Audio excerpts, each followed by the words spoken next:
Hello everyone, welcome back to another video. This is going to be my June prediction for the 2022 Senate elections. So it's June 4th. Yeah, so this is my second prediction. I made one back in May. So let's get started. We're going to start with the safe Republican states, so North Dakota, South Dakota, Kansas, Oklahoma, uh, Iowa, Missouri, Arkansas, Louisiana, Alabama, South Carolina, Indiana, Kentucky, Idaho, Utah, uh, Alaska, and yeah, I think Florida is going to be safe Republican.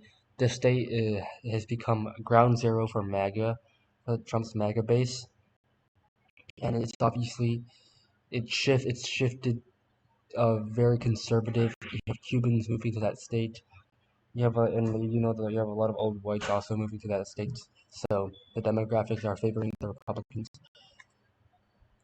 and we're gonna do the same Democrats as well. California, Oregon, uh, uh, Illinois, Maryland, Connecticut, Vermont, New York, Hawaii. Right. So now the likely Republicans. So Ohio, this is the Ohio has basically gone for the Democrats. It's a loss. It's gone for them. Trump, ever since when Trump came on, remember Obama won the state twice, and then Trump came on and shifted the state like about 10 points to the right. Right. So that state is a lost cause for the Democrats. North Carolina, also Democrats have. I don't think Democrats have any shot at winning that state in 2022. Uh, Wisconsin, Ron Johnson, pretty solid incumbent. He's raised a lot of money. He he's been campaigning already, uh, and he's basically the generic type of conservative candidate, Republican candidate that you would want in a red wave year, I think. And his opponent, I mean, Mandela Barnes, is yeah, it's quite left wing. Doesn't really have a chance. I don't think he has a chance of taking him down. And then uh, here's a here's a tricky one. I think Georgia honestly might be likely. Here's the reason why. Warnock, he's not a very strong candidate, contrary to what people think. In 2021, he only won on a fluke. He only won because Republican morale was extremely low. Republicans were they were still engaged in a battle for the presidential election, and then they most Republicans just didn't have the stomach to turn out and vote. So Trump supporters didn't turn out to vote, right? Republicans were like really like bitter at the time, uh, frustrated, and mad. So, and even with that, Warnock still barely won, right? So, um, which is why I think in 2022, when you have all the Trump supporters are going to turn out. They're going to turn out and vote. Not only that, but Biden's approval rating in Georgia is dismal. The Democrats, the generic Democrat, like in Georgia, is highly disapproved of. And Georgia is just not one of those states where you can just push a bunch of like a really left wing liberal agenda and it succeeded. This isn't 1960, right? So I think Warnock's voting record is extremely liberal for Georgia. Is I think it's quite liberal for Georgia. It's too liberal for a state like Georgia, because I believe the core of Georgia is still Republican. The core of it, right? The state still has the Republicans still have a huge registration advantage in Georgia. Um, so there are just naturally more Republicans in Georgia still, and then independents in Georgia, especially in a red wave year, are not going to be very, you know, keen on Warnock's very liberal voting record, which is why, once again, and also Herschel Walker, he's very famous. He has name recognition. Who's a very famous football player, very good football player, UGA star, just a very decorated athlete. So I think that fame, his that type of popularity would would help him a lot. So yeah, and Washington is gonna be likely Democrat. The political environment, national environment is gonna shift that a little bit to the right. Uh, and now we just have the leans. So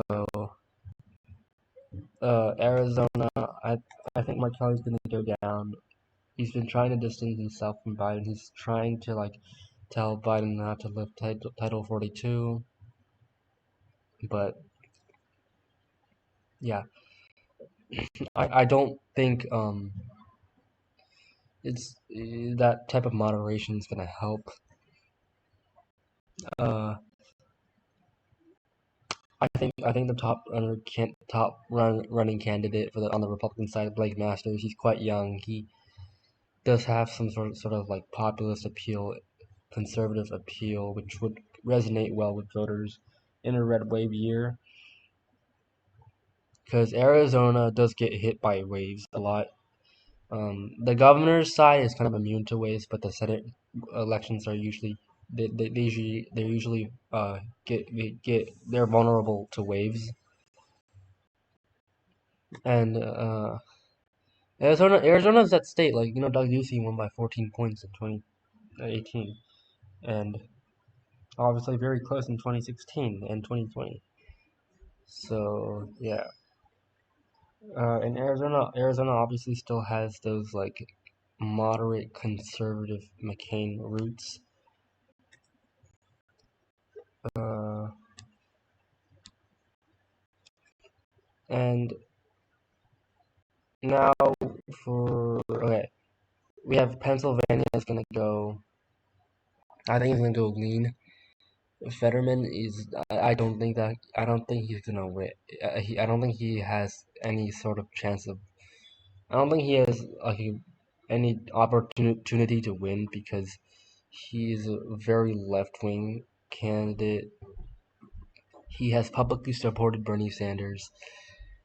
Um, he he's just not the correct Democrat candidate to run in a red wave year, especially in a state like Pennsylvania, which is trending right. He's not the correct type of candidate, uh, because the voters are not gonna like in a state like Pennsylvania when the national environment is Republican favored, is favored by Republicans.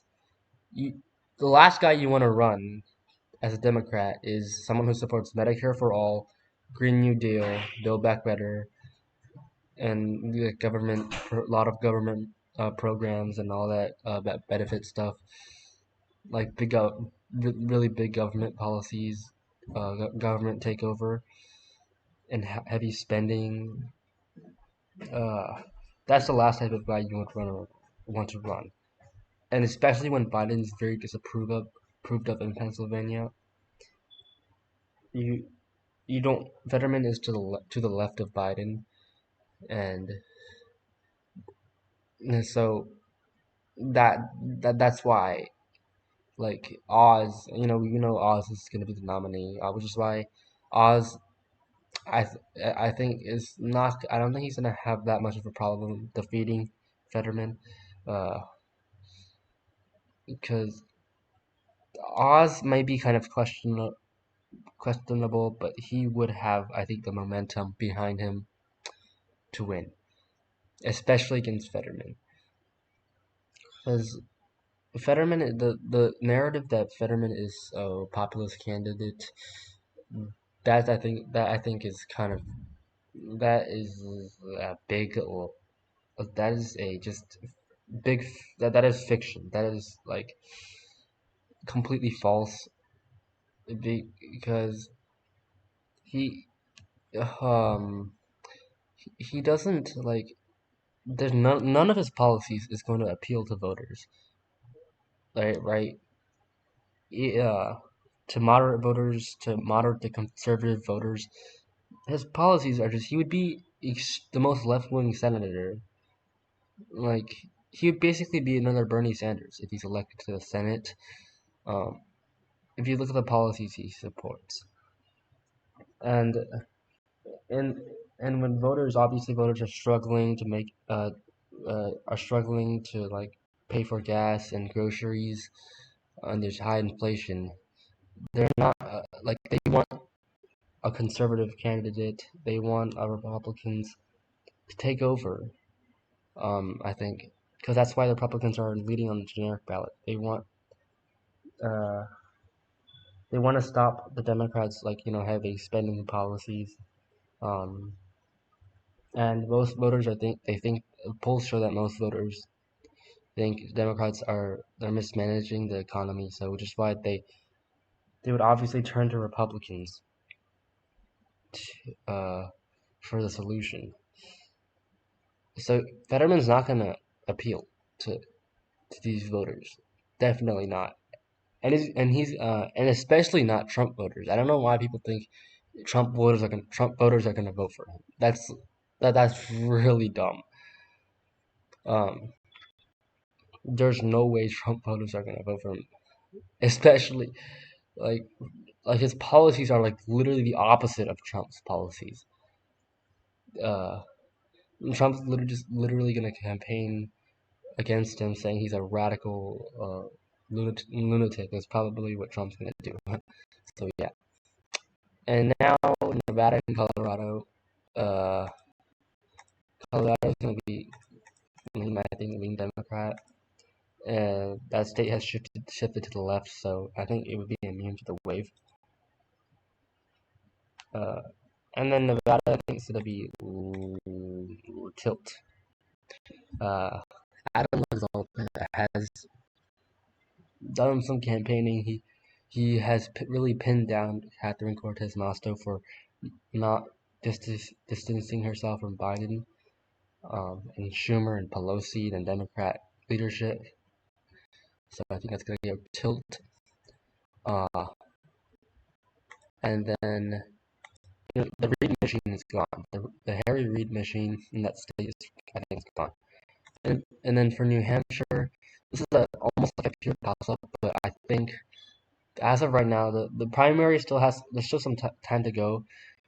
Uh, but as of right now, because the primary still has some ways to go, I think it's gonna be tilt as of right now. Once the primary is closer, that prediction will most likely change. But just as of right now, I think it might just be tilt D as of right now. So that's my prediction. 53-47 Republican.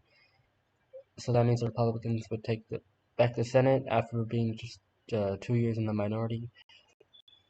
Uh, so yeah, that's my prediction as of June 4th, 2022. So that's gonna be the video for today. I hope you guys enjoyed this clip, and I'll see you guys next time. Peace out.